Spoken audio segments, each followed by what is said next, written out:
In this video, I will be showing you how to get Boxing League script.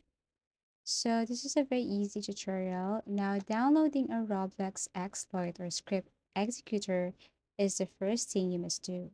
Two of the most well-known executors are KRNL and JJSploit.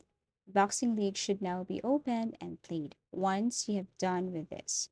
So run the Roblox exploit or script executor you created.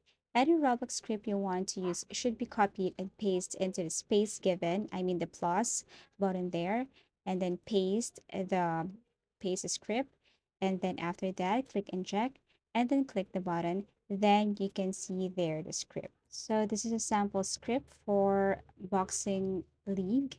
So all you have to do is to just simply turn on auto train first. So this is very important. Now you can choose also the item.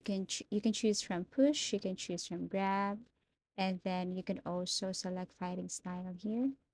Okay. And then after that, you can simply click auto fight once you're done with your training.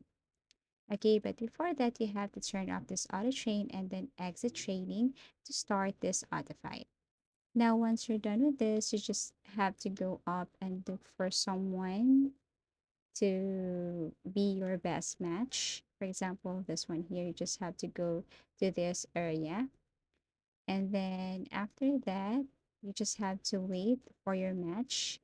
Now, once you are here in the battlefield or the arena, all you have to do is simply, you know, turn on the following here if you want, but you can also do it manually.